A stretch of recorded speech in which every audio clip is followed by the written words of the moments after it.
Hello everybody, welcome to Daily Entomology, and this episode I'm going to give you a short introduction to the wonderful order of Lepidoptera. Let's get to it.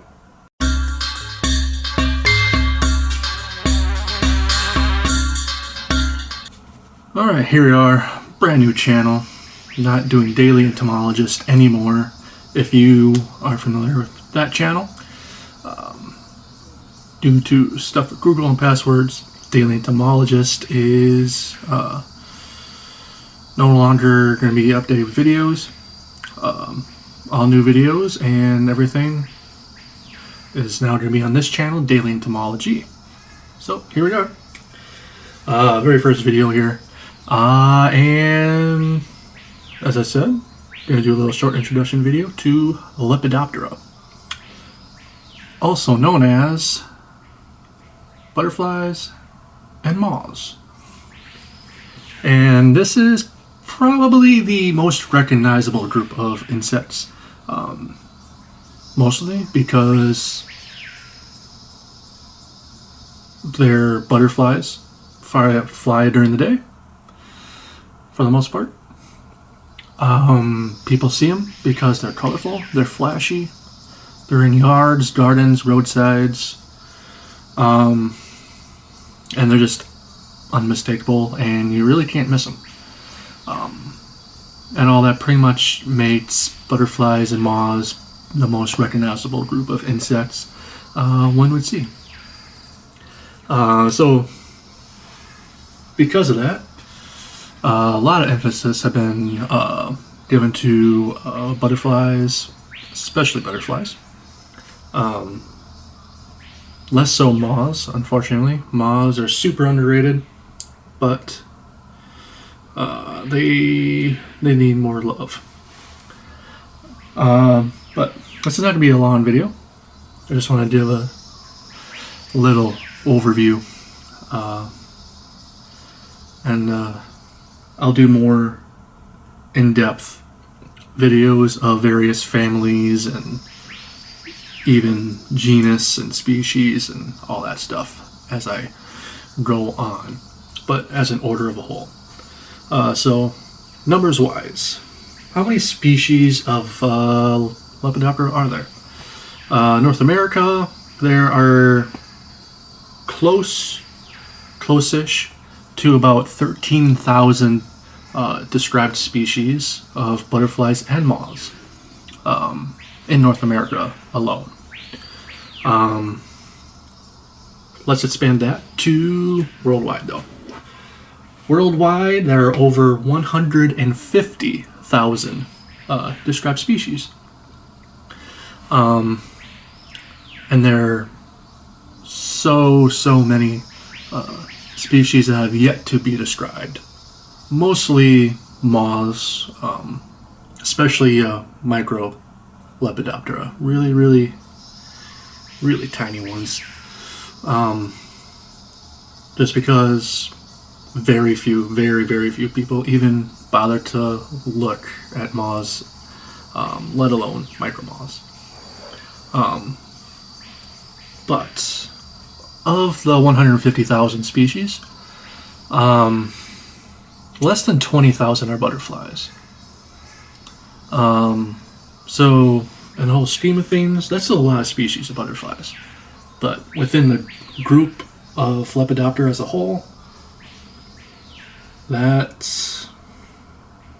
is relatively few compared to the number of moth species found, which is actually really insane. But there is always something to discover about this group of insects. They're beautiful for the most part.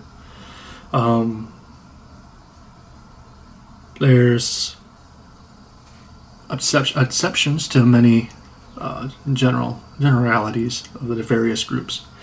But put that aside for now. Kind of numbers wise there.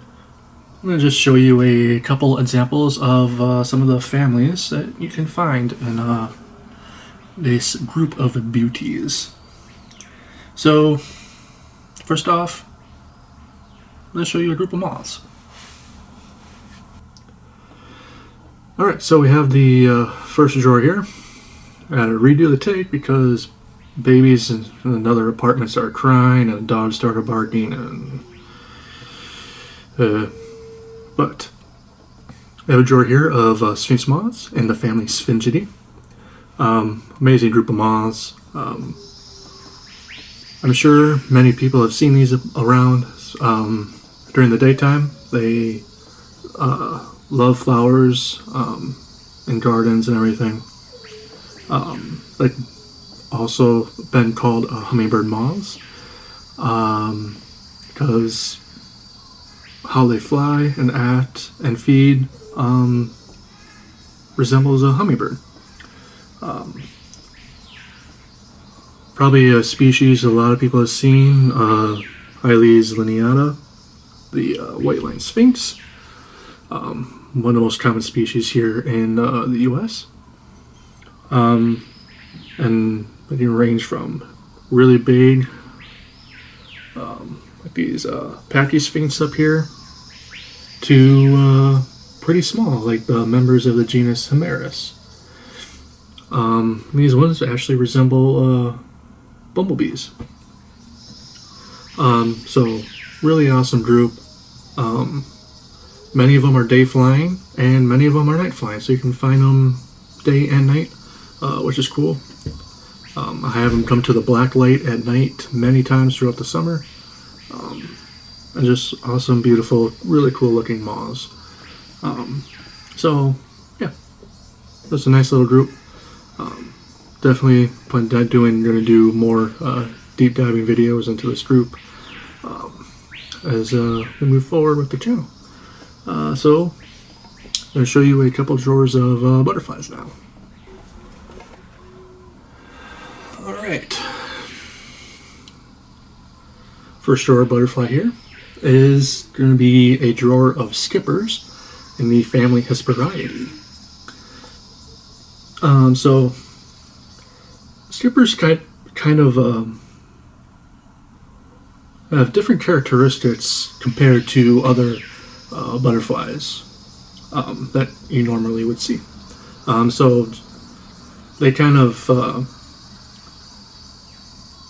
put skippers in their own kind of group, which is why many place things called butterflies and skippers. So skippers are butterflies, just they have their own set of unique characteristics. There are some larger species. You have the giant skippers, but majority of them are about these smaller sizes. And they get the skipper name because they look like they literally skip along the ground. They are super fast, difficult to catch, hard to get up close for a picture or observation or any of that. They're just go everywhere. They are a really cool group of butterflies. They contain one of my favorite genus in butterflies in the Hesperia. I got one in here, but I have quite a few. I said quite a few. I have a number of Hesperia species that either haven't got into a unit tray yet or anything like that. But it's they're a really, really cool group of butterflies. Definitely ones, if you want to observe them or actually see them, you'll have to really pay attention to your surroundings and actually be on the lookout, because they can be difficult to spot if you're not looking for them. But nonetheless, great group of butterflies. Definitely one I want to dive into more on the channel.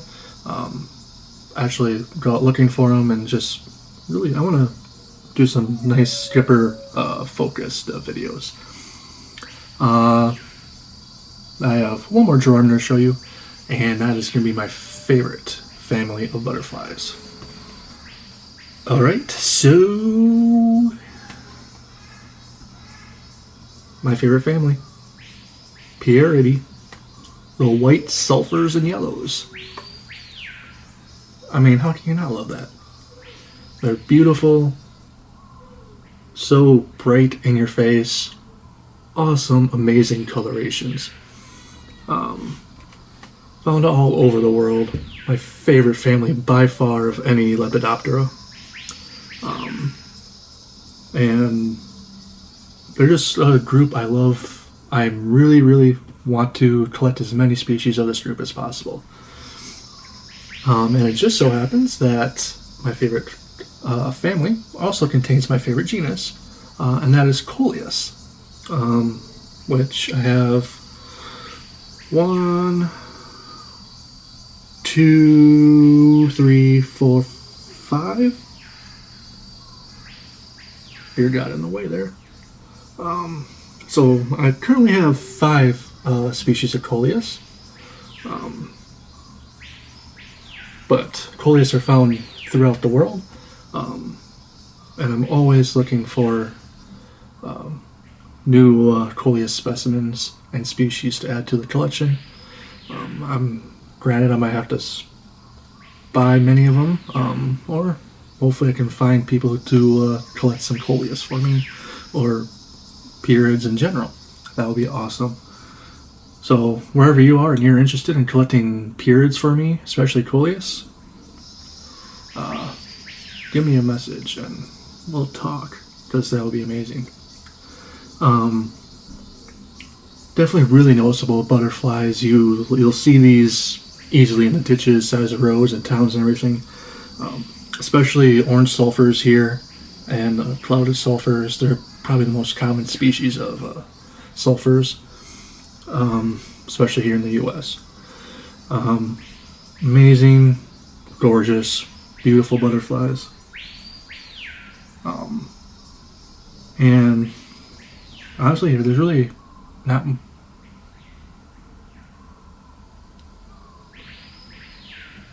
They're just awesome. There's really not much more to say about them. Definitely going to do more dives into this family, definitely. But there's obviously many more families of butterflies and moths. You have Nymphalidae, with the monarch and all that type of stuff, the brushwoots. Lycianidae, the gossamer wains, you have the coppers, blues, hair streets, another amazing group. There's a whole bunch of stuff, especially moths, Saturniidae, the giant silk moths. So there's so much to cover just in Lepidoptera alone. But this is just a quick, shorter introduction to the order Lepidoptera. So there we go. If you enjoyed, please leave a like and subscribe. That'll help the channel grow immensely, especially that I had to start over with a new one. Doing that made awesome to me. And if you want to support the channel and collection even further, for just $2 a month, you can support on Patreon for Patreon related videos, and everything earned on Patreon will go towards buying pins, unit trays, and drawers, and just going back into the collection to help it grow and maintain and give you guys good collection videos to come on this channel. So that's gonna be it for this one. Start putting together stuff for more videos to come out, and I'll see you guys in the next one. Bye bye.